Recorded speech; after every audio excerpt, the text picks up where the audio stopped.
Então, boa tarde. Vamos dar início à nossa terceira aula. E aí, só para a gente recapitular, a gente teve a primeira aula que foi a classificação dos resíduos, os impactos, bem introdutório. A segunda, a destinação final, para onde vai, como é que adequa, o que acontece. E aqui a gente vai falar mais a nível da separação mesmo. O que a gente pode fazer, como é que funciona a coleta seletiva, qual é o panorama brasileiro com relação aos resíduos. E aí, não tem jeito, né? Vocês sabem quanto, em média, pegando tudo que é produzido de resíduo e quantidade de pessoas que tem, quanto dá de resíduo para cada um? Qual a sua parcela de cota do resíduo? Chutem aí, em quilos. Quanto vocês produzem? Por dia. Boa. Eu fiz uma pesquisa antes de fazer a redação daqui. Eu fiz uma pesquisa. E é exatamente isso. Eu tava esperando você fazer essa pesquisa essa semana. Eu tava esperando, eu desejando essa pergunta. Vai ser por causa da Hannah, todo mundo vai ter que estudar antes da aula. É exatamente isso.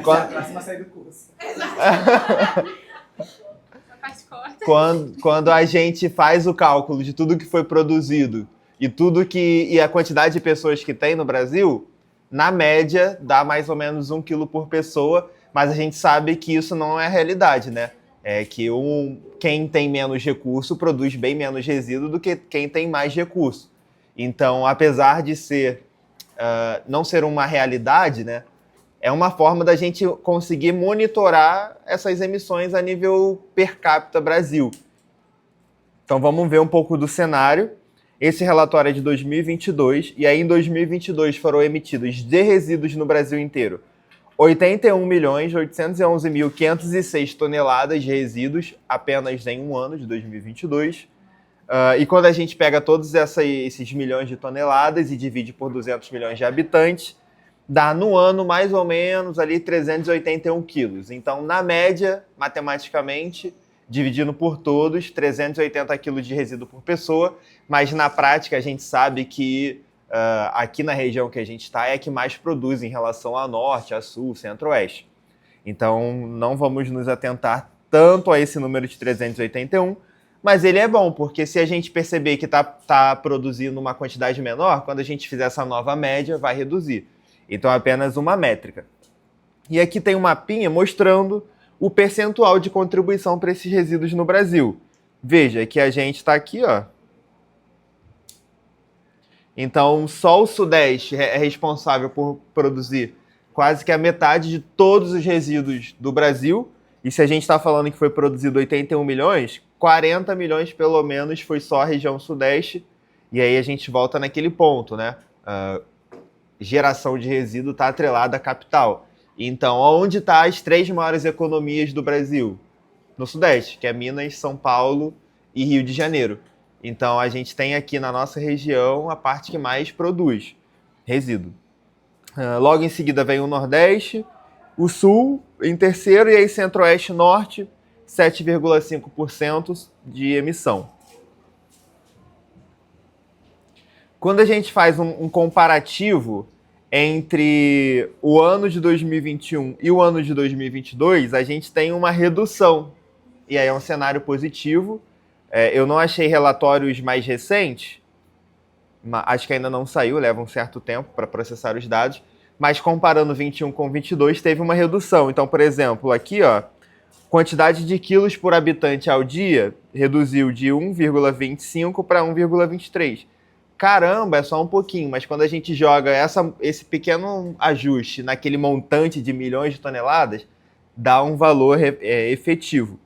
E aí, claro que tem região que reduziu mais do que outras, então é normal. Afinal de contas, a gente está em estados que têm administrações independentes, então, às vezes, a região inteira está boa. Se tem um estado que está produzindo mais e não está tratando adequadamente, vai puxar o índice da região lá para cima. E aí, o terceiro gráfico é o que fala sobre a coleta seletiva no Brasil. Então, dentre todas essas regiões, a gente tem 91% dos municípios contendo a coleta seletiva E aí tem que se verificar melhor, porque assim, quando a gente olha no papel Paracambi, tem coleta seletiva, porque tem uma legislação que fala que precisa ter. Só que na prática não tem. Então tem que saber se nessa metodologia aqui foi levado em consideração a prática ou só o arcabouço legal da coleta seletiva. Não ficou muito claro para mim, mas o fato é que a região sudeste é a que mais tem os municípios com coleta seletiva, enquanto outros estão um pouco mais abaixo. Então, por exemplo, a região do centro-oeste é a que menos tem, quase metade dos municípios tem, outra metade não tem. E aí, se a gente está falando de coleta seletiva, alivia aterro sanitário e traz recurso, esses estados estão perdendo, porque eles estão pagando mais para enterrar e recuperando menos recurso. Aqui tem um panorama geral, então, da disposição. Lembra que eu falei que a disposição adequada é um aterro sanitário, os resíduos de saúde são incinerados? Para cada classificação daquela lá, vai ter uma destinação adequada. E aí, quando a gente avalia todos os resíduos produzidos de todas aquelas categorias no Brasil, a gente chega nesse número, que 60% daqueles 81 milhões de toneladas são destinados corretamente, enquanto 39% é destinado incorreto. Isso a gente entende bueiro, rio, lixão, então a gente ainda tem muita coisa a melhorar, apesar de ter sido proibido em 2010 lixão, é uma realidade de muitos locais, porque imagina, tem municípios muito menores assim, em nível de quantidade de morador que Paracambi. Tem município que tem 15 mil habitantes, 10 mil habitantes, e aí é difícil você, com arrecadação, com os recursos, implementar um aterro sanitário, que é uma infraestrutura cara. Então ainda é um desafio para os pequenos municípios fazer a gestão desses resíduos, porque não tem recurso. É muito fácil entender, por exemplo, o Nova Iguaçu tem quase 1 milhão de habitantes. Vamos supor que todas essas residências pagam o IPTU. Então é o valor do IPTU vezes essa quantidade inteira de pessoas. Agora, em comparação a Paracambi, que tem entre 40 e 50 mil habitantes, já é um valor arrecadado menor. Então o município tem pouco menos recursos se comparar a outros municípios. Então, por isso que tem algumas dificuldades que a gente olha para o município vizinho e nunca imagina, tem particularidade. E aí, falando desses resíduos, a gente tem os tempos de decomposição, né? A gente vai falar sobre o vaso compostor na terça-feira, mas aí é a compostagem de orgânicos. Só que os outros objetos também degradam, né? Só que com um tempo um pouquinho diferente. Então a gente tem um papel, mais ou menos 6 meses ali ele está degradando.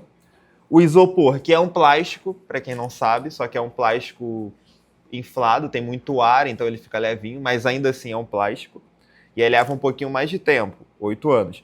Tem um problema do isopor, é que por ele ser muito leve e as coisas da reciclagem são vendidas a quilo, imagina quanto de isopor você tem em volume para juntar 1 quilo de isopor. Teria que ter um super carro para levar 1 quilo de isopor para uma reciclagem. Então ainda é uma dificuldade, tanto no sentido da tecnologia para poder fazer isso, quanto no sentido de ter a logística de fazer com que aquilo tenha valor para os catadores começarem a pegar, ou então pensar em logística reversa. E tem um problema que o isopor é muito usado para embalagem de alimento, então acaba inviabilizando a reciclagem depois, porque entra em contato com óleo, com gordura, e aí fica um pouco difícil de reciclar. Então o isopor é um desafio nos dias de hoje para reciclagem. O saco plástico, aqui está 100 anos para ele ser degradado, mas a gente sabe que ele vai, por exemplo... já viram pegar uma sacola velha que ela começa a desfazer assim? Isso é considerado degradar, mas na verdade a gente só está quebrando em partículas cada vez menores até que a gente chega no tamanhozinho do microplástico e aí ele entra nos nossos corpos e nas vegetações. Então a gente tem vários casos já de microplástico sendo encontrado no cérebro, passando para o bebê através do leite materno, rochas de microplástico sendo encontradas em locais aí afora, ilhas de plástico no oceano. Então o plástico ele é um grande problema dos dias de hoje. De petróleo.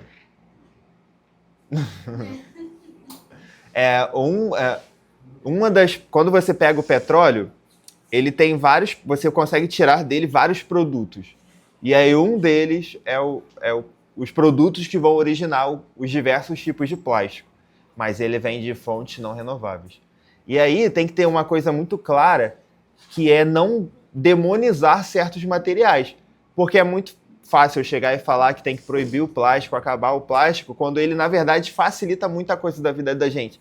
Então aqui, nesse momento, a gente está climatizado porque existe o plástico, a televisão, a gente está conseguindo melhorar a educação porque existe o plástico, o computador que faz o processo produtivo tem o plástico, o celular de vocês tem plástico. A parada é saber descartar corretamente, evitar aquilo de plástico que não é tão necessário. Por exemplo, eu prefiro marmitas de vidro. Porque, sei lá, aquilo esquenta, esfria, não sei se está liberando algo. Aí quando você corta, às vezes passa uma faca, não sei se soltou algum microplástico. Então, eu prefiro, nesses casos, evitar o plástico. Mas tem casos que não dá para evitar. Então, a grande questão do plástico é saber descartar. As latas de alumínio, entre 200 a 500 anos. As latas de alumínio de todos os materiais reciclados são a que mais tem valor agregado, então é ela que você consegue vender por um valor maior.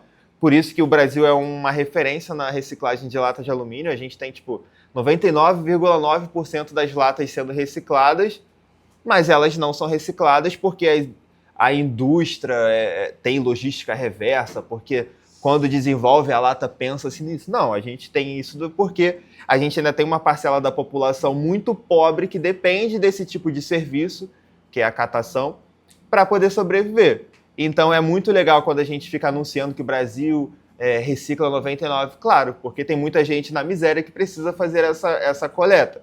E aí é bom que a gente teve aquele documentário ontem para refletir que, assim, atrás de um estereótipo que é posto para essas pessoas, existem as pessoas que amam, existem as pessoas que têm família, que têm os seus momentos de felicidade, assim como todo mundo.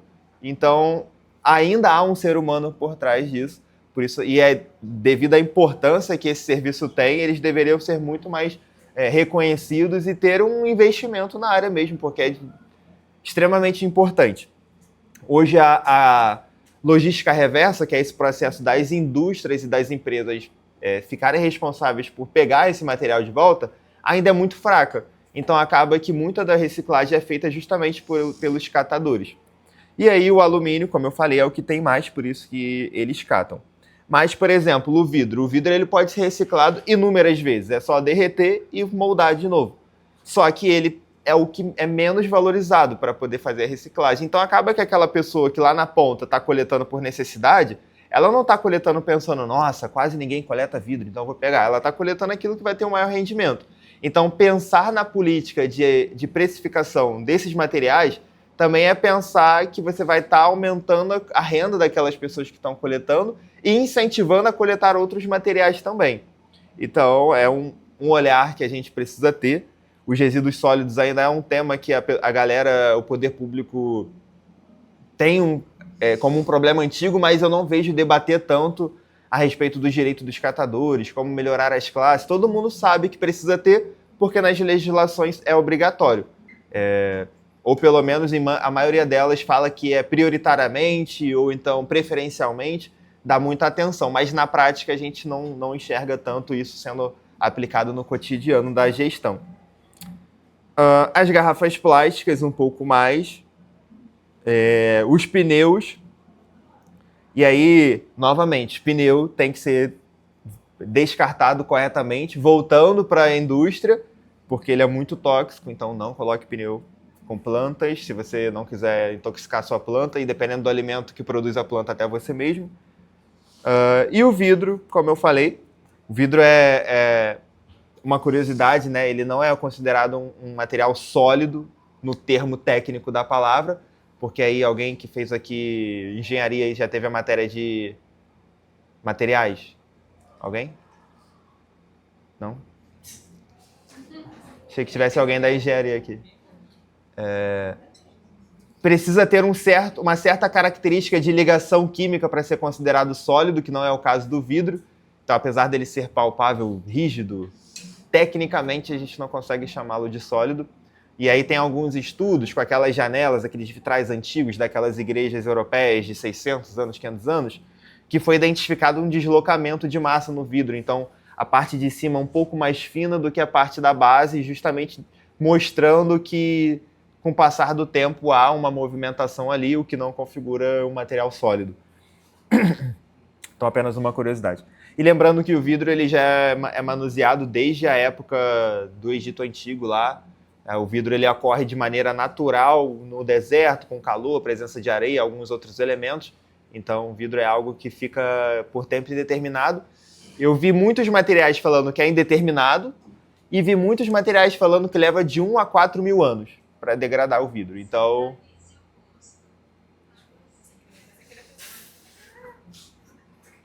Guarda o celular na aula. Eu preciso botar minha assinatura digital.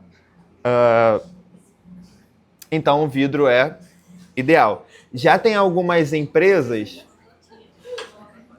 que fazem a solicitação. Então, assim, se eu não me engano, sabe aquela história do precisar pegar um casco para poder levar a coca retornável? É uma forma de você incentivar a economia circular, porque você vai pagar pelo líquido, já que você já pagou pelo casco. Por isso que é um pouco mais barato. Tem alguns países na Europa que já criaram máquinas que você deposita a garrafa, ele pesa e te dá o desconto no outro produto que você vai pegar, por exemplo. É uma forma de você coletar esse vidro. Aqui a gente ainda faz dessa maneira, né? Você leva lá para o vendedor, ele pega. E aí tem várias outras. Acho que a garrafa de 51 também. Tem várias assim que você pode fazer a coleta. E aí uma grande dúvida que sempre é falado quando a gente joga um papel fora ou vai imprimir alguma coisa, tá matando uma árvore para fazer o papel. E aí quanto de papel dá para produzir de uma árvore? Chegamos à grande questão. Hoje a gente usa majoritariamente eucalipto para fazer papel, porque o eucalipto é uma espécie muito utilizada. Você consegue pegar o óleo essencial para a área dos cosméticos, para a área de produto de limpeza. Você consegue utilizar a madeira do eucalipto para construção civil, para produzir papel. Então, o eucalipto é um dos principais materiais para a produção de papel. E aí, pensando na folha A4, dá mais ou menos entre 20 a 24 mil folhas por árvore. Já viram aquele pacote fechado de A4? Ali tem 500 folhas, então dá mais ou menos, tem aqui, ó, 15 daquela, mais ou menos. Uma árvore inteira, contendo aí, no caso, 7.500 folhas. A cada 500 folhas, em média, dá 7% de uma árvore. Então, dá para fazer bastante papel com uma árvore. E lembrando que a gente também consegue reciclar o papel. Nova Iguaçu tem... Deixa eu ver se eu consigo mostrar para vocês.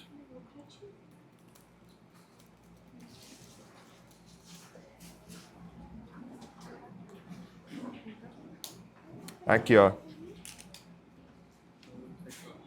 Aqui é a Ana, trabalha na Secretaria de Nova Iguaçu. E aí foram instalados pontos como esse. Deixa eu ver se eu acho uma... Aqui. Foram instalados pontos como esse próximo a pontos de ônibus, bares, locais movimentados. E aí é uma parceria da Prefeitura com essa Poiato e a UNB, tá aqui embaixo aqui, ó, que é a Universidade de Brasília. E aí eles fazem a coleta dessas bitucas de cigarro, levam para a fábrica, onde tem a desintoxicação, e a bituca é feita de celulose. Então, teoricamente, a gente consegue converter ela depois em papel por processo químico. E esse papel é destinado para fins de filantropia, né? Então, projetos sociais, entre outros. E aí, a partir da coleta da bituca, e aí a bituca ela não vai na coleta seletiva, porque é um produto químico, então você precisa ter uma coleta específica para as bitucas de cigarro. Afinal de contas, elas têm diversos tóxicos ali. Então, quando a gente faz... né? A população que fuma, que não tem o hábito de guardar a própria bituca, que só faz assim, ó... é como se você estivesse disseminando pequenas bombas químicas no solo, contaminando ali tudo aquilo que toca, né? Então, se a gente sabe que a gente morre por causa do cigarro, porque tem não sei quantas mil substâncias tóxicas, é só pensar que o filtro está filtrando isso e esse filtro você joga fora. E aí tem o impacto. Então, o ideal seria que cada fica até uma sugestão aí para quem quiser trabalhar com design, quem desenha peças e materiais. Cria aí alguma coisa, uma bolsa para a pessoa descartar a própria bituca estilo, bem fashion. Porque é o grande problema, porque as pessoas ficam com receio de guardar, e aí ficar guardando na bolsa vai sujar a bolsa, ou vai carregar com algo. Então, já vi alguns projetos usando pote de Hellmann's, faz um furinho, aí você consegue colocar a bituca ali, para evitar jogar fora, como o pessoal já faz hoje em dia. Então, bitucas de cigarro.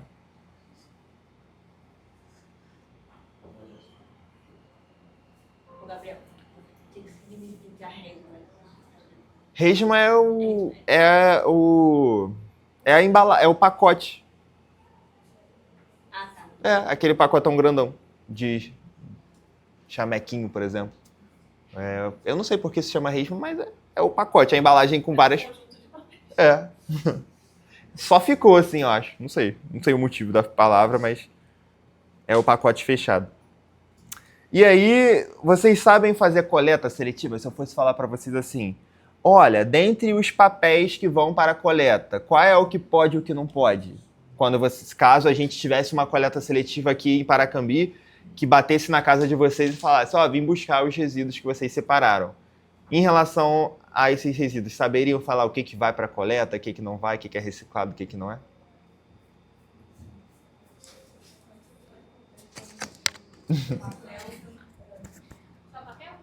Um exemplo assim, de papel. Gordura não tem como. No caso de papel, assim, o papel que estiver seco, né? Porque a partir do momento que molhar com alguma coisa, ele já pode contaminar todo o resto que tiver ali. Então, vamos supor, como ela falou aqui, gordura, assim, aí já vira lixo orgânico, já deixa de ser reciclado. Boa. Esse é um ótimo exemplo de um papel que não vai para a coleta seletiva, que é o papel sujo, seja por qual sujeira for, do seu banheiro ou de gordura. Mas aí, falando dessas coresinhas, acho que todo mundo já viu lixeira assim em algum lugar, inclusive aqui dentro do próprio IF tem. Só que qual é o grande problema que atrapalha um pouco a coleta seletiva das lixeiras coloridas? Primeiro que muita gente não sabe nem qual cor é o quê, nem sempre tem assim o desenho, às vezes é só a cor. Segundo que às vezes as pessoas, por algum motivo que pode ser ignorância ou, sei lá, desconhecimento, só bota um que é um na do outro e aí atrapalha um pouco o processo.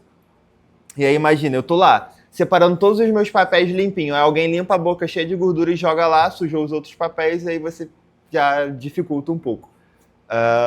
E aí o que é o caso que mais acontece, acaba que essas lixeiras viram lixeiras comuns. Então, se vocês olharem hoje, o ideal da coleta seletiva é que o plástico seja transparente. E aí, quando você vê o sacola preta, é que vai tudo misturar e vai para o mesmo lugar. Então, hoje a gente tem aqui no prédio as lixeiras coloridas, mas, na verdade, elas só servem como um recipiente. São todas de metal. Em algum momento, eles compraram com a ideia de fazer, mas hoje o fato é que é só um recipiente. E aquilo para um balde não muda nada. A função é só colocar o saco preto para o resíduo geral, misturado.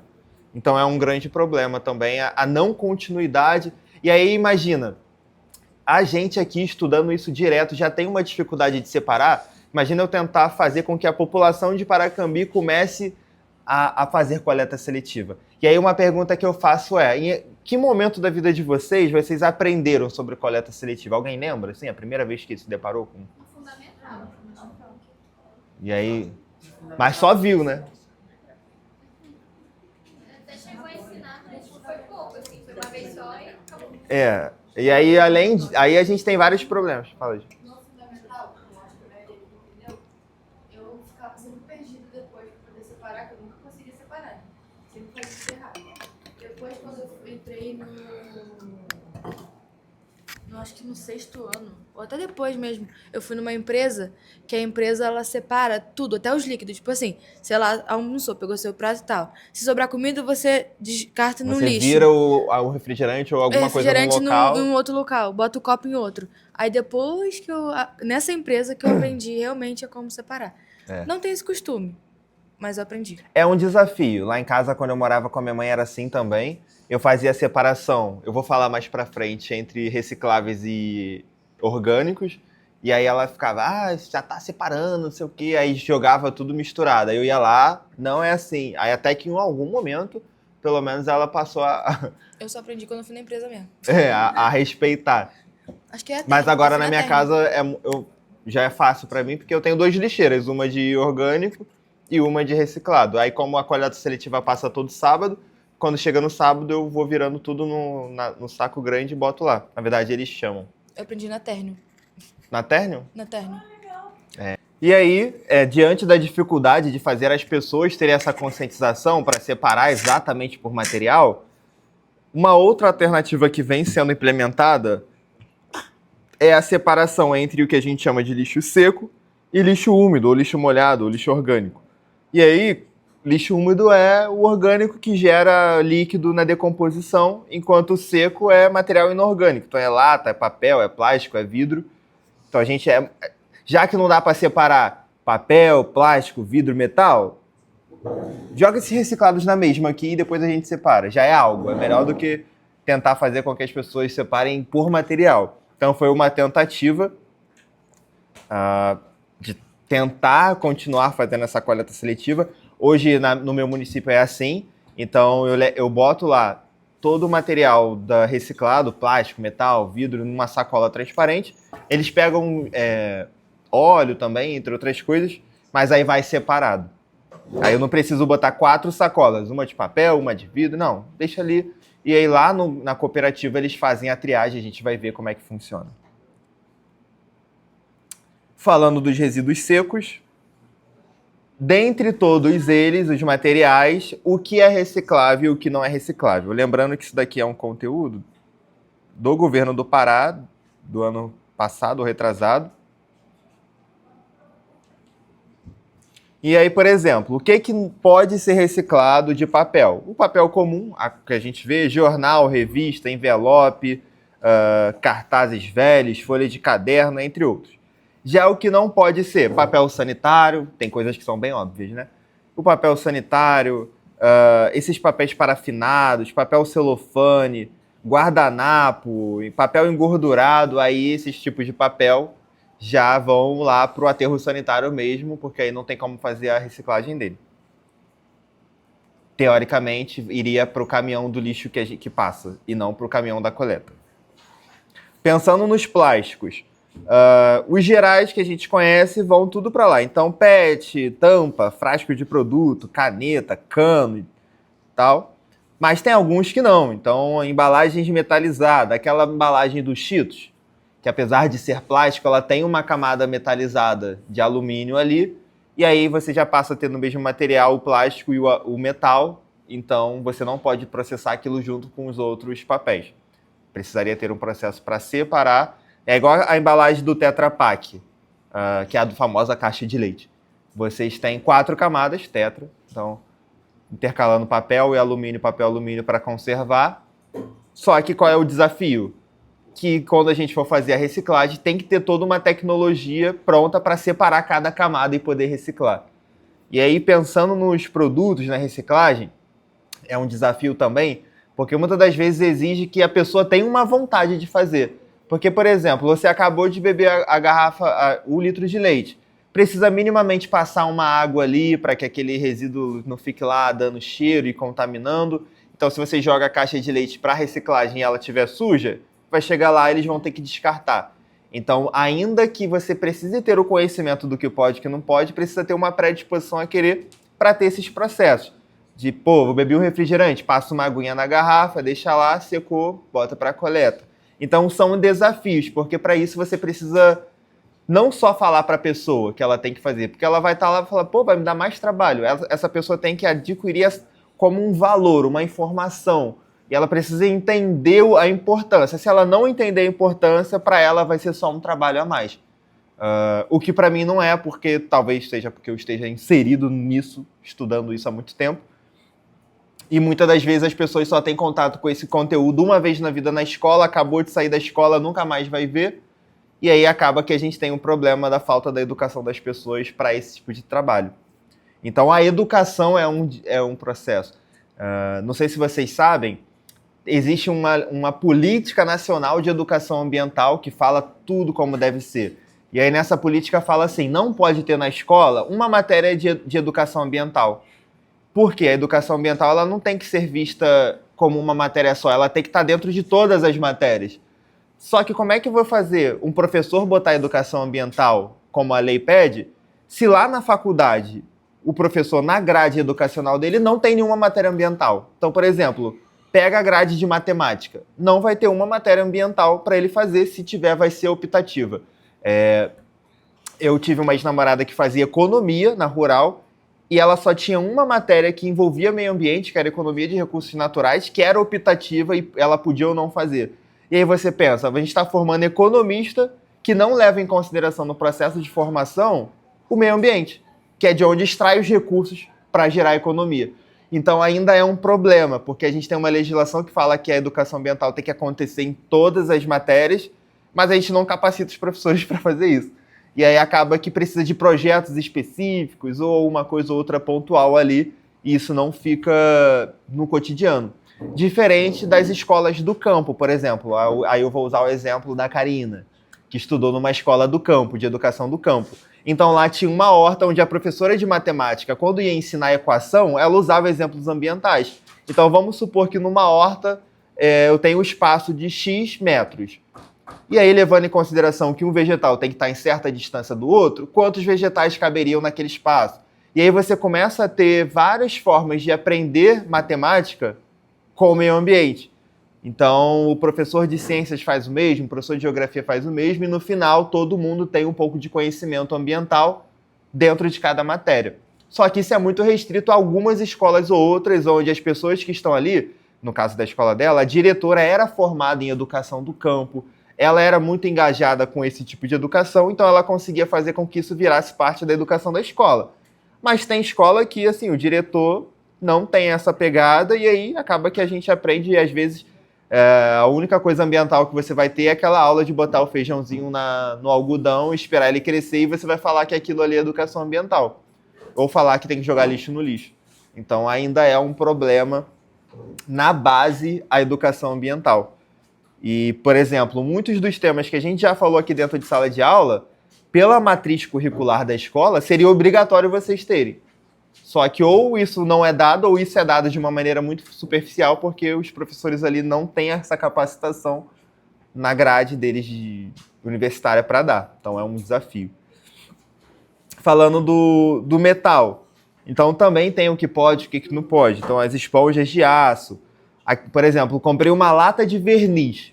Acabou o verniz. Eu não vou botar aquela lata ali para poder ir para reciclagem, porque aquilo ali estava com vários produtos químicos ali dentro que acabam inviabilizando a reciclagem. Da mesma maneira, a cartela de remédio. Uma vez que você acaba com todos os comprimidos, você não pode botar na coleta normal, porque aquilo ali estava em contato com o produto químico, pode ficar algum resquício. Aquela lata de produto de matar mosquito também, desodorante. Então, esses metais, eles têm um trato um pouco diferenciado na reciclagem. Você não pode colocar na reciclagem comum. Mas os demais podem. Comprei uma latinha de refrigerante, ou então a lata de sardinha. Você precisa dar uma lavadinha, né, porque está cheio de óleo. E aí vai lá para a coleta seletiva normal. Os vidros, então... Uma coisa é um copo que quebrou, uma garrafa que quebrou e você coloca para coleta seletiva. Outra coisa é aquela lâmpada fluorescente com vários produtos químicos que quebra. Então, apesar de ambas serem vidros, o tratamento vai ser diferente de uma para outra. Algumas porcelanas que têm um trato químico também, para ficar com aquela superfície lisinha, colorida, também não é recomendado. O vidro do monitor, apesar de ser vidro, também não é recomendado. Então, tem alguns critérios que a gente tem que ter. Na dúvida, é melhor você colocar, nada que seja muito absurdo, né? Mas colocar para coleta e deixar que lá eles separem do que você não colocar. Mas assim, bem superficial.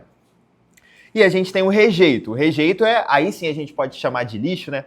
Porque o rejeito ele não tem esse valor agregado. Então, por exemplo, um guardanapo de papel que você acabou de comer um x-tudo e limpou, pô, aquilo ali você não vai reciclar, então você vai, não tem jeito, vai ter que ir lá para o aterro sanitário para virar uma bela de uma montanha.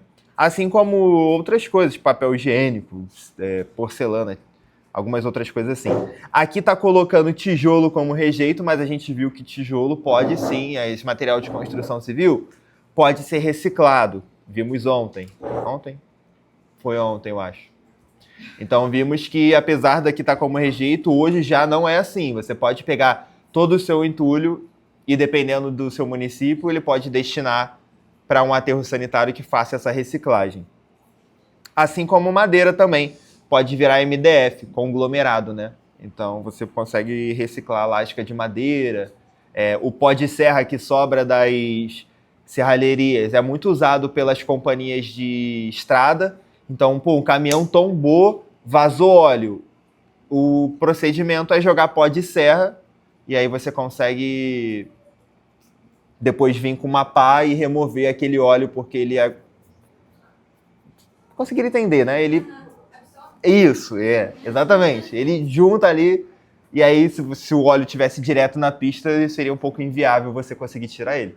Então é uma forma de você reaproveitar o resíduo da madeira também. Gabriel, o que é MDP? MDP, vamos procurar, vamos junto. Ó, é um material amplamente utilizado na fabricação de móveis. Ele é produzido a partir de partículas de madeira unidas por resina, oferecendo uma opção econômico-funcional. É aquela madeira que quando molha estufa. Ah, Tá pensando.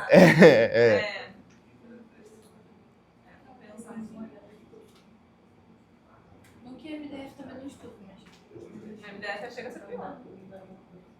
acho que MDF fica uma gotinha.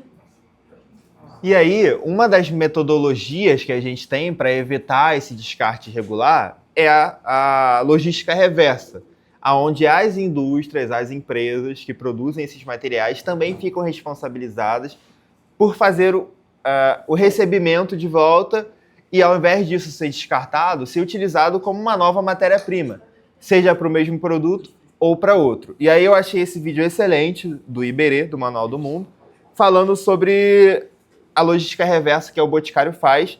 Lembrando que, eu vi o Boticário, lembrei, a Natura, que é uma empresa brasileira, ela direto está ganhando prêmios internacionais como uma das empresas mais sustentáveis do mundo. O Boticário daqui tem. Você chega ali logo Tem. na entrada, tem. Ó, Ele vai falar, exatamente, aí ó, toda vez que passar lá pode reparar, vamos ver. Quero um voluntário para apagar a luz lá pra gente. Ah, Turumbo. Vamos! Coringão, vamos! Ninguém vai ter como. Coitado. Hoje a gente foi convidado pelo Boticário para falar para vocês sobre reciclagem. E o legal é que esse é um processo de logística reversa das embalagens virando esse bloco aqui. Bora ver?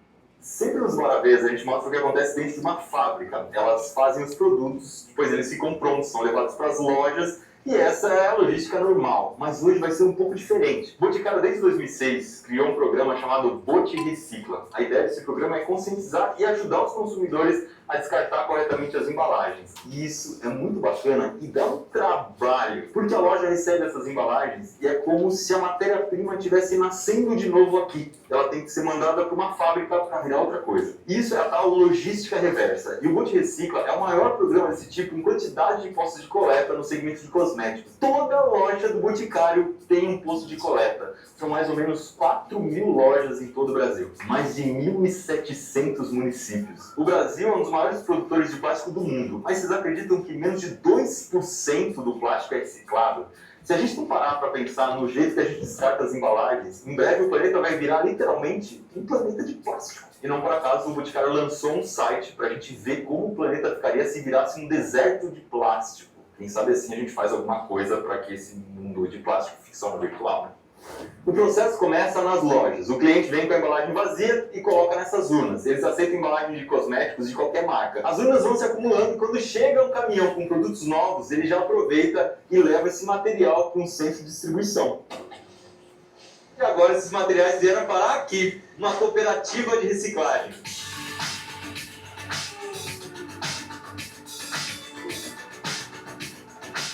Essas cooperativas não recebem só os materiais do Boticário, porque o volume de outros materiais é enorme. Para vocês terem uma ideia, só aqui são recebidos e processados de 5 a 7 toneladas por dia. Por isso que agora a gente vai ver o processo com vários outros materiais, não só com as embalagens. É aqui, na zona de descarga, que o pessoal já começa a colocar a mão na massa. Os primeiros materiais que vão seguir o próprio caminho são os papelões e revistas. As revistas vão ser colocadas nesse caçambão, depois passa um caminhão e leva tudo de uma vez. Cabe muito material. Os papelões vão seguir direto para a prensagem, onde eles vão ser amassados e amarrados em blocos. O espaço é um desafio quando a gente fala de reciclagem, por isso a prensa é tão importante. Cabe muito mais material e menos espaço. O vidro também vai ser separado e quebrado, ou descaracterizado, como eles chamam aqui. A maior parte do trabalho é feita nessa esteira de seleção. As pessoas ficam do lado da esteira enquanto o material passa, eles vão fazendo a separação. Como você pode ver, todo mundo é muito bem treinado para fazer esse trabalho de um jeito extremamente rápido. Para variar um pouco, eu fui tentar colocar a mão na massa e separar PET, caixinha de suco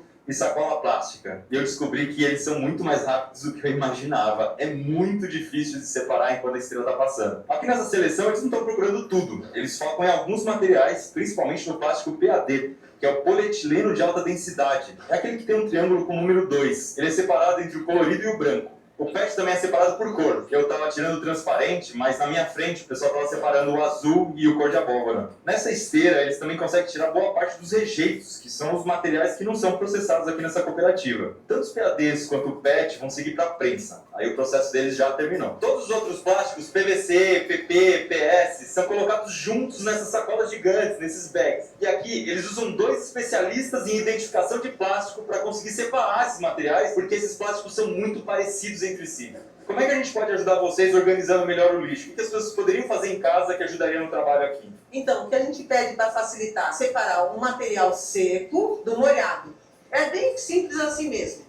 Você tá lá com a casca de batata, essas coisas tudo, seria o material molhado. E o material seco é todo o plástico, tudo isso daí, todo o material seco você põe num outro saco. Qual que é o melhor jeito de embalar o vidro para garantir a segurança de vocês? Então, a gente sempre pede para as pessoas colocar em um saco somente só o vidro e identificar vidro, porque na hora de pegar a gente já tem um outro cuidado para pegar. Quando o material chega em logística reversa, é um pouco mais fácil para vocês de lidar com aquilo que está chegando? Ah, com certeza, é totalmente diferente. Uma vantagem de fazer a logística reversa é que os produtos do Boticário não precisam passar pela esteira. Então eles já chegam aqui separados em caixa, está escrito plástico, metal, papelão, papel. Então fica muito mais fácil o trabalho da cooperativa, dá para fazer uma reciclagem muito mais limpa. Fora que aqui é muito mais cheiroso também. Tudo que chega aqui na cooperativa é separado e acumulado até fazer carga, como eles chamam aqui, quando junta uma quantidade grande. Aí esse material vai ser vendido para a indústria, que vai usar como matéria-prima para fazer novos produtos. E é aí que o Boticário entra na história de novo. Em 2021, o Bote Recicla, além de trazer as embalagens para reciclagem, também está fazendo um trabalho de usar o que é fabricado a partir dessas embalagens para melhorar os espaços escolares. Daqui a pouco você vai saber como. Eles têm uma parceria com uma empresa que produz blocos sustentáveis. E olha só, isso que é o legal da reciclagem. Antes a gente tinha embalagens de plástico vazias e agora a gente tem um bloco sustentável. Inclusive, essa parede que está atrás de mim foi construída com esse bloco aqui. Aquele plástico que a gente viu foi picado, depois ele recebeu alguns aditivos para ficar mais resistente, aí foi derretido, passou por uma forma e se transformou nesse bloco, que é muito legal porque tem esses encaixes, que é pra gente poder construir paredes, sem precisar colocar cimento nem nada entre os blocos, do jeito que você está vendo aqui atrás.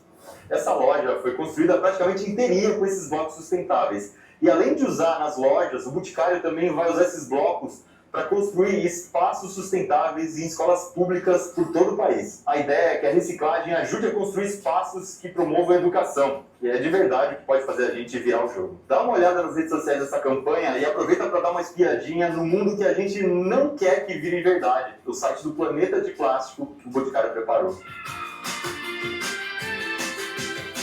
De plástico que o Boticário Só voltar preparou. aqui. Lembra que a gente falou ontem sobre cooperativa de catadores?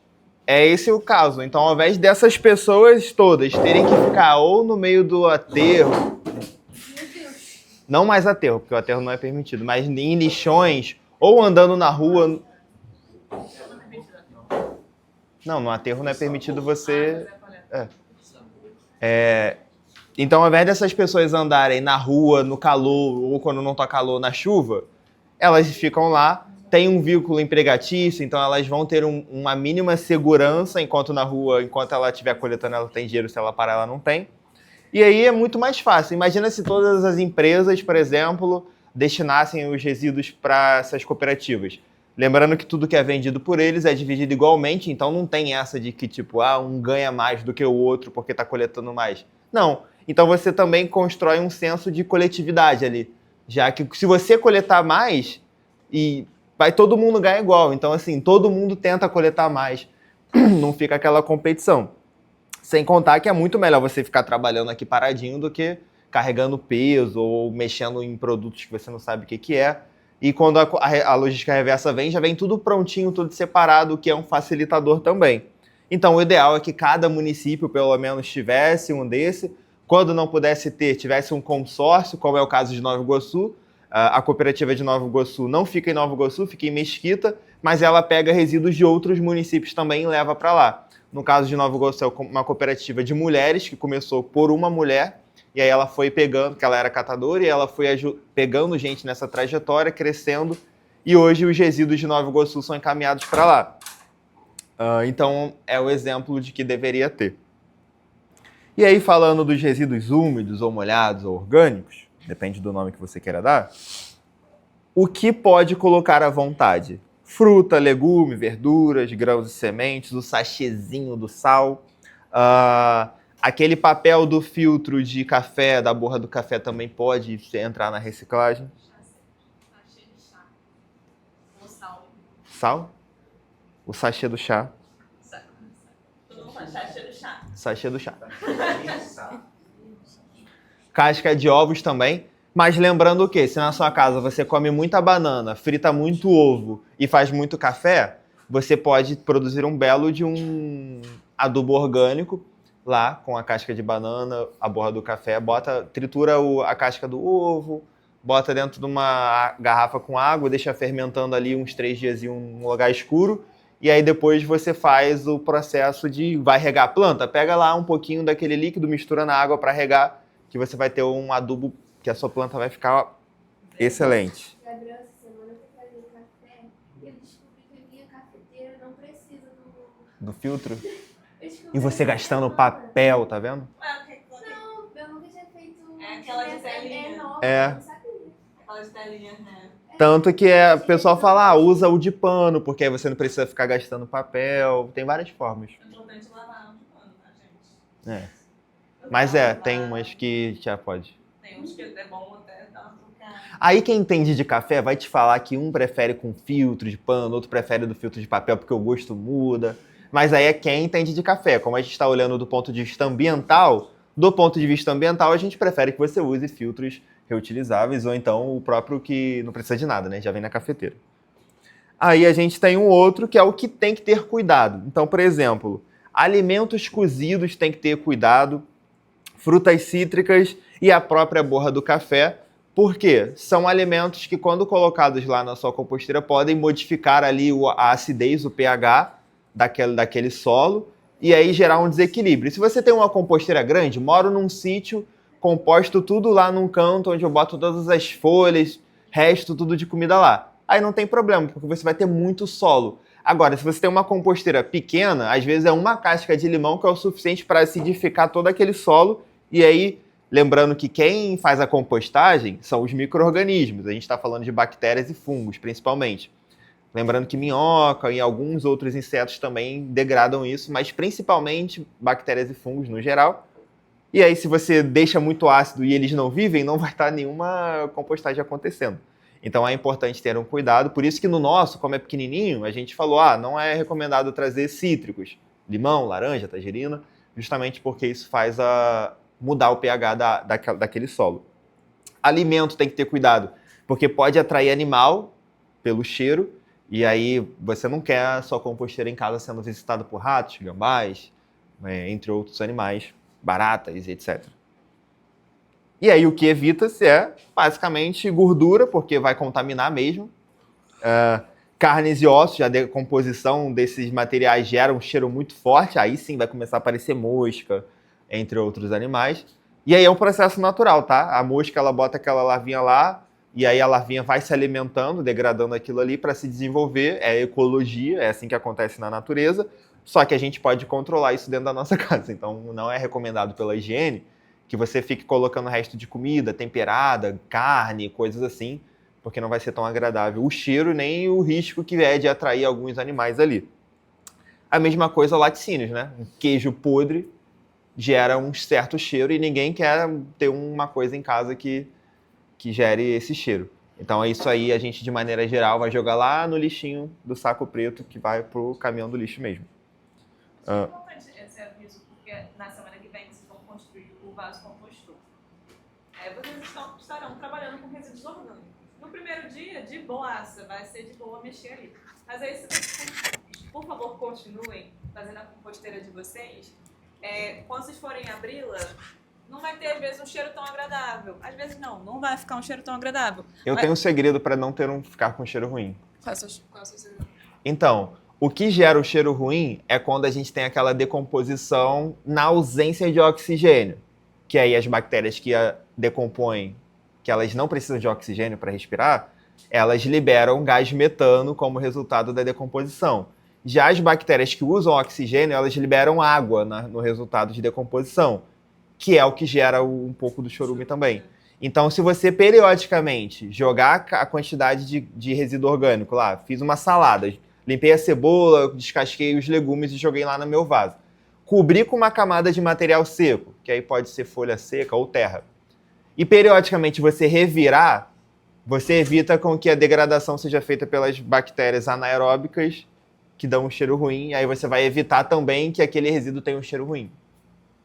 Fica mais controlado, mas quer dizer que sim, vai ficar zero o cheiro de não, eu tô falando que... Não, mas é controlado. Tem como controlar, como o Gabriel tá dizendo, mas não, que isso não seja um motivo para vocês desistirem, sabe? Porque aquilo ali é ótimo para planta, de verdade. Quem tiver planta, eu sei que você tem planta em casa. É ótimo para planta, fora que você economiza bastante, porque, gente, terra adubada é caro. Tem várias coisas que você pode fazer. Por exemplo, lá em casa eu tinha a composteira de garrafa PET, um pouco menor. E aí eu conseguia encaixar uma na outra assim, o líquido passava e caía num recipiente que eu coletava, misturava com água e regava a planta. Mas você pode... E aí, em cima, eu não fechava, isolava. Eu deixava uma telinha, porque aí respirava e não teria esse cheiro. Mas você pode, por exemplo, picar a casca de banana e jogar por cima do vaso, se você quiser. Ou então fazer um buraquinho na terra do vaso, jogar lá e enterrar. Que aquilo ali vai degradar, vai virar nutriente para a própria planta. Então tem várias formas. E um detalhe, voltando a falar, a planta ela absorve o que está na terra. Se você jogar algo tóxico que está na terra, dependendo da espécie, ela pode absorver e depositar isso ou nas folhas ou nos seus frutos. Novamente, não vamos nos alimentar de árvores e alimentos que estejam em locais que a gente não sabe o que está passando ali. Então, se tem uma árvore em cima de um local que o pessoal descarta resíduo, cuidado. Uma bananeira, como eu falei, na beira do valão, cuidado. Então, galera, cada grupo recebeu um tema. Esse grupo vai ter uma série de perguntas que são mais reflexivas para ajudar no desenvolvimento da ideia. E no final vai rolar uma fala. Não precisa ter nada para apresentar, assim, é mais um diálogo, assim como é aula, uma troca de ideia. Que aí tem algumas orientações aqui embaixo, que é um norte, assim, tipo, caso vocês, meu Deus, não sei nada, não sei o que apresentar, tem algumas coisas que é interessante ter, mas não fiquem presos a esses temas, se quiserem falar de outros ou colocar coisas, etc., fiquem à vontade. E aí a gente vai ter meia horinha para desenvolver, e aí depois a gente faz uma roda de conversa onde cada grupo vai apresentar o seu tema.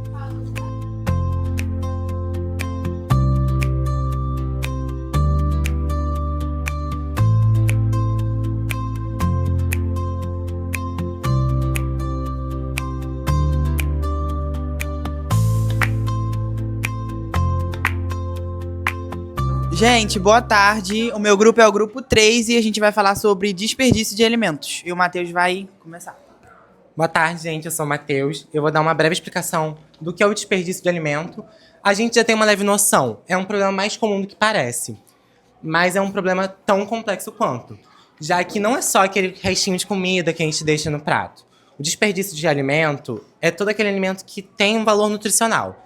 Então, a gente está falando daquele biquinho da banana que você joga fora, da parte feia da fruta que a gente corta, mas que ainda tem um valor nutricional. Então, é um desperdício porque ainda serve e não tem que jogar fora. Então, algumas ocasiões assim, quando a gente acha comida feia, quando a gente vê aquele salgado que parece que tá com cara de velho, quando a gente coloca muita comida no prato e deixa pra lá. E tem muito na agricultura e no transporte. E quando simplesmente a gente não gosta de algo, que é tipo o biquinho da banana. Essa é uma explicação assim. É um problema muito comum, que parece muito óbvio, mas que é bem mais profundo.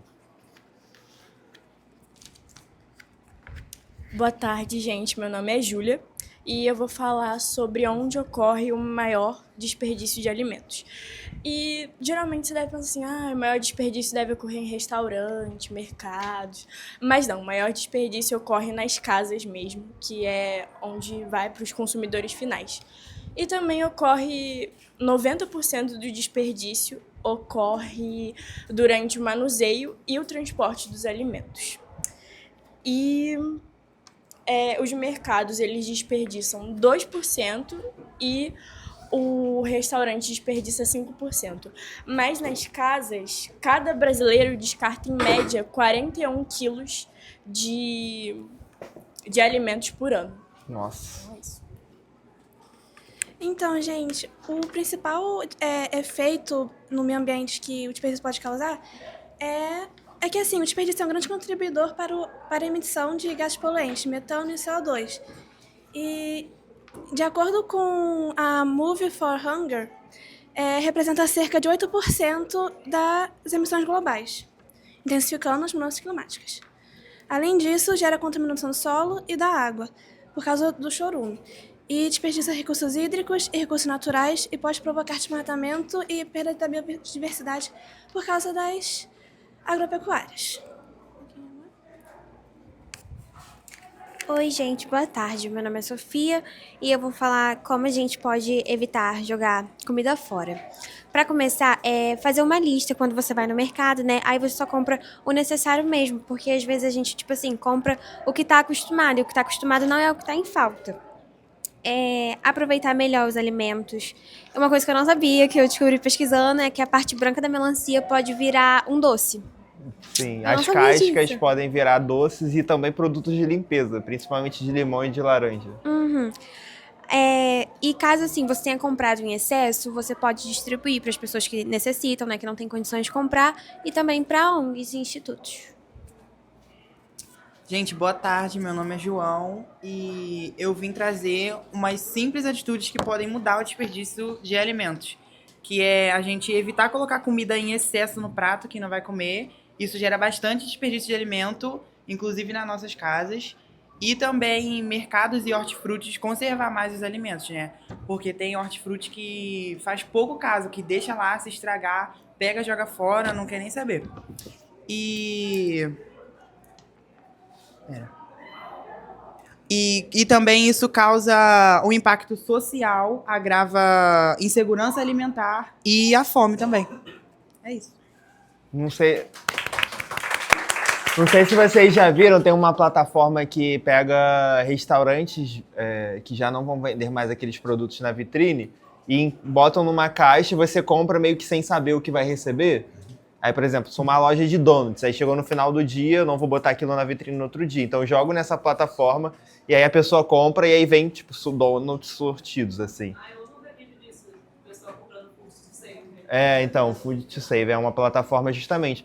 E tem, por exemplo, algumas outras iniciativas. Então, uma escola que tem lá a cantina que desperdiça, a gente trabalhou numa escola que você fazia separação da comida e doava para pessoas da comunidade que queriam porco, etc. É uma forma de também evitar esse desperdício. Então. Eu conheço um sacolão que as frutas, as coisas que eles não vão vender, eles deixam em caixotes num cantinho que o pessoal vai lá e pega. Pô, maneiro. Não sabia disso. Lá no centro, eu esqueci o nome do hortifruti agora, mas fica ali de frente pra Praça Cara Nova. Tem, tipo, uma feirinha, que eles chamam de feirinha, e, tipo, é tudo por R$1. Tipo, as frutas, que são, tipo... Aquelas mais feinhas, mais sim, machucadas, né? que já tá mais maduro. Pô, muito legal isso. Aí eles vendem, tipo, por R$1. Tem local também que faz polpa e aí vende a polpa. Tem várias formas. Legal, boa.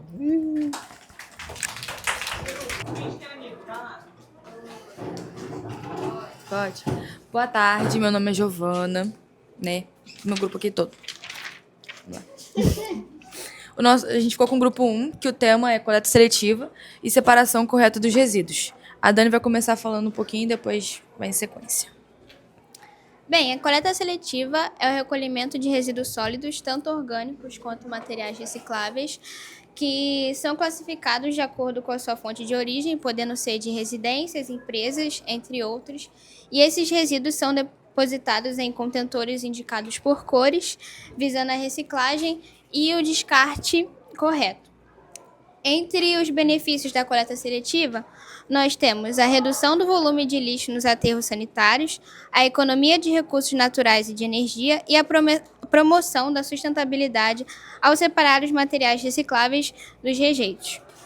E, além disso, também gera renda para cooperativas de catadores.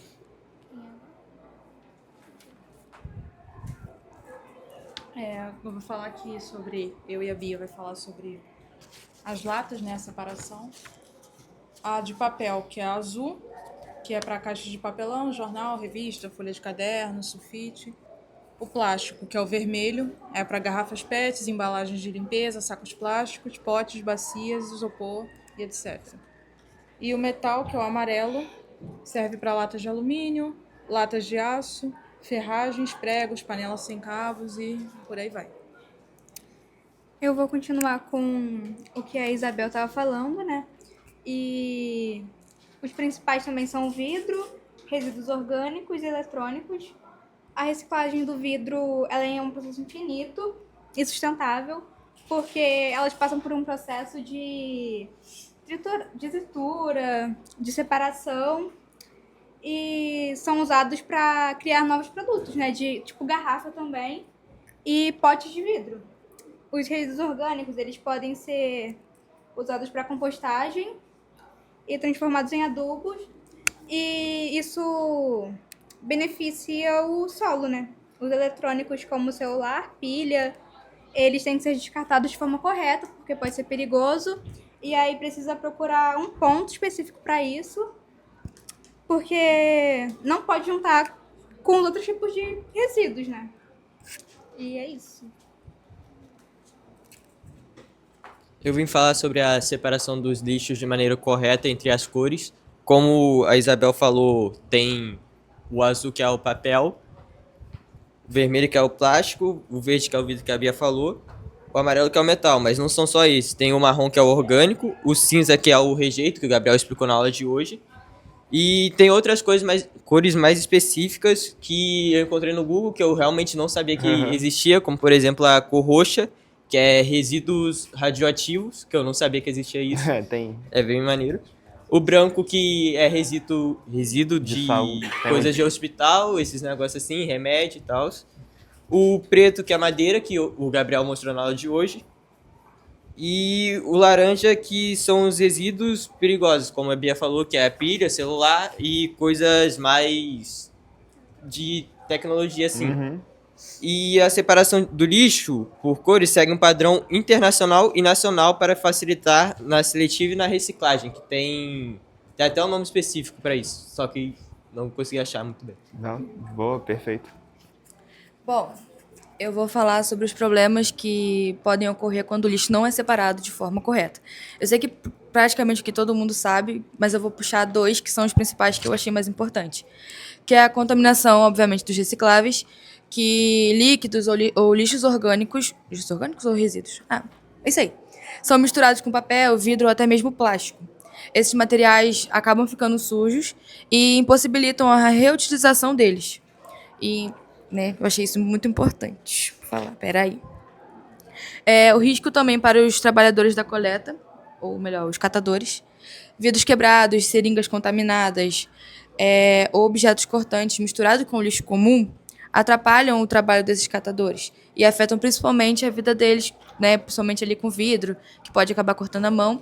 E eu trouxe, não é meio que uma solução, mas formas para acabar minimizando esse problema, né?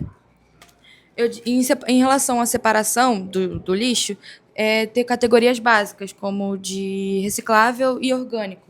Reciclável, obviamente, papel, plástico, vidro, metal, essas coisas assim. E o orgânico, que seria resto de comida, cascas de verduras, frutas, essas coisas, tirando a laranja, lembrei da laranja, e borra de café. As pessoas em casa fazer essa separação, ou que seja em sacolas separadas, 2 pelo menos, ou até mesmo balde, catar balde da mãe, assim, para poder separar. E, como eu disse lá antes, do catador mexer com vidro e acabar se cortando, eu sei que vai dar mais trabalho, mas acabar fazendo uma proteção para esse vidro quando for descartado, que de uma forma que não vá atrapalhar a coleta desse trabalhador que está ali ralando para isso. E acabar não machucando.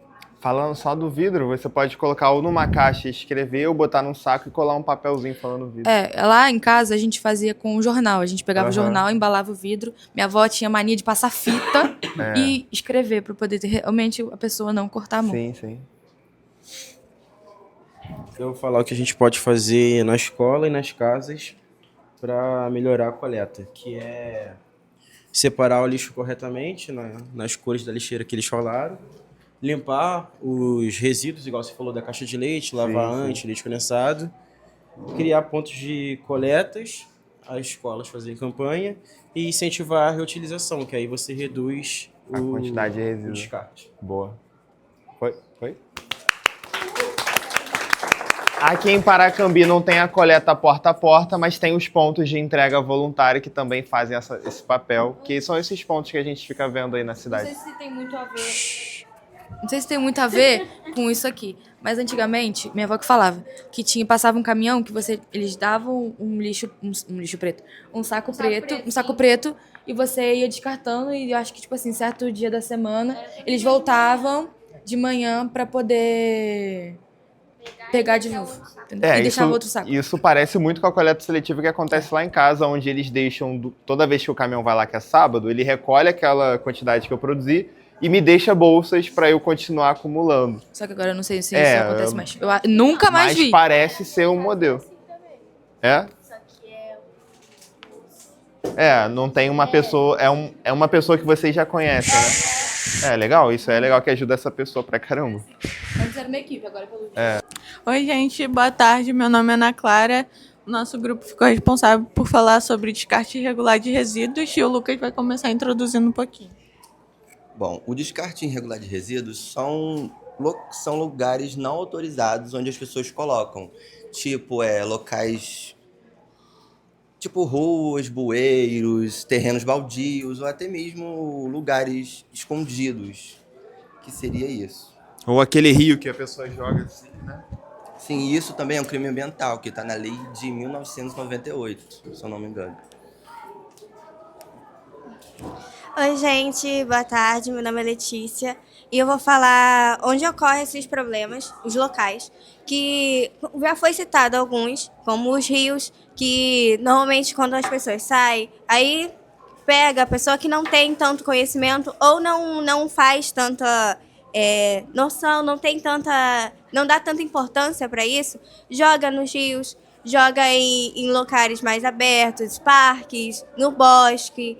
E também tem a questão das pessoas que moram em regiões mais periféricas, que não têm o saneamento básico e não têm tanto conhecimento como nós, que aqui perto nós temos mais acesso à educação ambiental também.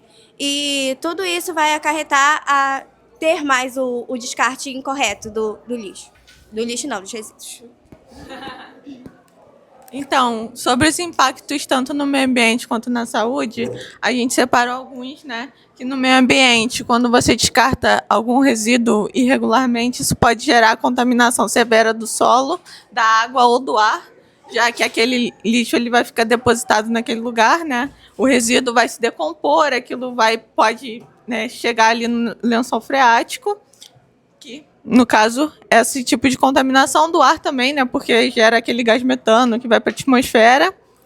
E na saúde pública, esse tipo de resíduos descartados irregularmente, eles podem atrair vetores de doenças, como os ratos e os mosquitos, né? Também tem a questão do Aedes aegypti, né? Porque imagina uma tampinha multiplicada por 1000, então garrafas também, garrafas PET, várias coisas que podem ser acúmulo de água e podem, né, ser lugares para que esses vetores eles coloquem as larvinhas deles e tudo mais. Então, isso só o Aedes aegypti ele já dá um monte de doença aí que não é muito legal pra gente. E tem os ratos também, que o mais comum é leptospirose. Oi, gente, meu nome é Karen. Boa tarde.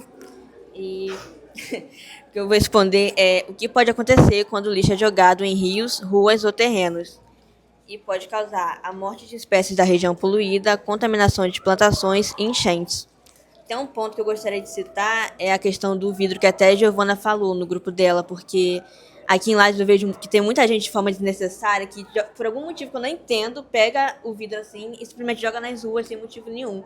Aí espalha aquele tanto de capa assim, a pessoa não pode andar. Outra gente que anda descalço também não consegue, que até meu caso, às vezes, quando eu ando descalço assim, eu tenho que colocar o chinelo, porque a pessoa faz esse descarte incorreto, entendeu? Do vidro. E fica até difícil de catar depois, né? Exato, pedacinho por pedacinho. Aham. Gente, sem condição. Acho muito necessário. E é isso, entendeu? A contaminação de plantações acaba afetando aqueles legumes, não podendo utilizar eles. E é isso. Boa tarde, meu nome é Guilherme e eu vou falar sobre como a população pode fazer para solucionar esses problemas, né? De como descartar e como fazer para... E uma das coisas são orientar, eu acho muito importante, tipo, orientar o familiar mais velho, mais novo, porque uma situação, tipo, minha avó, por exemplo, às vezes ela tira o lixo assim, ou comida que sobra, ela acaba jogando no rio, por exemplo. Eu já falei, avó, para com isso, que não sei o que, uma hora alguém vai te ver, vai tomar uma multa. É difícil esse processo de educar difícil, uma mas pessoa já pode adulta. acontecer. É. E isso pode gerar conscientização. E também praticar os 5 R's, né? 5, 7... Tem vários, começaram 3, 9. 5, 9... E separar corretamente, né? Fazer o nosso. Boa. Cada um fazer o nosso já ajuda bastante. E cobrar, que é o nosso direito. Também isso. Fazer as cobranças. Exatamente. Excelente. Boa tarde, gente. Nosso grupo vai falar sobre o plástico. Então, o plástico ele tá presente em tudo no nosso cotidiano. Nós praticamente somos feitos de plástico, né? Porque até ele se decompor, as coisas assim, ele vira um microplástico que a gente respira. Já foi encontrado no nosso sangue, no pulmão. E tudo ao nosso redor é plástico. E eu vou apresentar os principais problemas causados por ele. O plástico pode ser ingerido por animais terrestres e marinhos que levam à morte, a problemas. Eles podem morrer sufocados, assim. Mesma coisa. Enfim. E também a superprodução dele pode gerar superlotação nos aterros. Então é um problema porque ele tem uma alta taxa de produção e acaba lotando lá. E acontece muito, né, do caminhão de lixo acabar não passando na rua e as pessoas usar fogo para acabar com o lixo. E o plástico, quando ele entra em contato com o fogo, ele libera substâncias tóxicas que quando a gente respira, podemos morrer de problema cardíaco e ter problemas respiratórios. Boa tarde, gente. Vou falar um pouco sobre os exemplos de plásticos descartáveis que a gente utiliza no nosso cotidiano. E, na verdade, quero falar alguns tipos de exemplos que não são muito comuns da gente falar. Um exemplo disso são plásticos de conveniência invisível, que são os revestimentos de latinhas. Muita gente não sabe, mas quase toda lata de alumínio, refrigerante ou cerveja tem uma película interna de plástico, que é de resina epóxi, para evitar que a bebida corroa o metal. Quando a lata é descartada incorretamente, naturalmente esse plástico permanece. E aí a gente tem outro tipo de exemplo, que são microplásticos diretos em cosméticos, que são em esfoliantes e cosméticos, que muitas vezes sabonetes e cremes esfoliantes usam microesferas de polietileno. São literalmente bolinhas de plástico que a gente passa no rosto e joga direto no ralo, indo parar nos rios e oceanos sem nenhum filtro que as segure. E também tem nas fibras sintéticas, que são as roupas que a gente utiliza, que sempre que lavamos roupas de poliéster ou nylon, milhares de microfibras plásticas se soltam e, na prática, nossas roupas descartam plástico na água a cada lavagem. E a gente tem outro tipo de exemplo também, que é a embalagem clamshell. Sabe aquelas embalagens de plástico rígido e transparente que são quase impossíveis de abrir sem uma tesoura? Elas usam muito material para proteger itens pequenos, como fones de ouvido ou pilhas, e são descartadas imediatamente. E tem a forma da gente reduzir isso, que são evitar o overpacking, que é dar preferência a produtos que não vêm em camadas desnecessárias de plástico rígido, e utilizar cosméticos naturais, que é trocar esfoliantes com plásticos por opções que usam sementes de frutas ou açúcar, e os filtros de lavagem, que existem sacos de lavagens específicos que seguram as microfibras das roupas sintéticas para elas não irem para o esgoto. Boa tarde, meu nome é Isabela e eu vou dar outros 6 exemplos desses plásticos que são usados no cotidiano. Copos descartáveis, marmitas, garrafas de bebidas, isopor, giletes, cotonetes. Isso causa muito impacto no meio ambiente e ele pode demorar até 500 anos para se decompor na natureza. Então isso causa muito impacto. Já está na hora da gente repensar e usar formas mais sustentáveis para a gente poder transformar o mundo num mundo melhor e mais sustentável. Eu vou dar algumas alternativas para substituir o plástico por outras opções. Ao invés de usar sacolas plásticas, use de tecido, algodão ou lona, ou ecobag descartável. Usar garrafa de inox ou vidro em vez de garrafas de plástico. E nos talheres e canudos, aumentar o uso de canudos de metal ou de bambu. Eu também vi de vidro, mas eu nunca realmente vi, né? Agora, nos produtos de higiene, a gente pode usar escovas de dentes de bambu, sabonete e shampoo em barra, que assim a gente evita o uso do plástico, né? E eu coloquei um extra que era esponjas vegetais. Boa. Boa tarde, meu nome é Larissa e eu vou falar 3 coisas que a gente pode fazer no nosso dia a dia para reduzir o uso de plástico. Eu botei aqui usar garrafas ao invés de copos descartáveis, ou seja, ter a sua própria garrafa, né? Porque quando a gente vai usar copo descartável, geralmente quando tem algum lugar, a gente não usa só um, né? Já é ruim ter copo descartável. Aí a gente não, mas tem gente que vai beber a água, aí joga fora. Depois vai beber de novo e joga fora de novo. Às vezes você tá numa festa e você não sabe mais qual era o seu copo, qual era do outro, aí você fala, vou pegar outro. Eu também botei a mesma coisa que a Manu falou, que é levar sacolas reutilizáveis para o mercado, em vez de sacolas plásticas, porque também a gente leva para casa e chegando lá também não tem muita utilidade. Fica só né? acumulando, né? Todo mundo tem aquela bolsa de saco. De jeito de outro vai pro lixo, né? Porque lá a gente usa no lixo. Aham. Pra poder pôr mais lixo. E o principal, que eu botei aqui, que todo mundo falou, que é separar o lixo para reciclagem. No caso, todo mundo falou sobre separar o lixo corretamente. Porque eu e a Hannah, a gente estava conversando, e ela falou que ela viu em algum lugar, que eu não lembro agora, que muita gente descarta o plástico incorretamente e acaba indo para outros lugares e, em vez tipo assim, dele ter uma serventia, ele acaba poluindo e indo... Oi? Indo pro aterro, ao invés de ser reciclado ou de ter outra utilidade.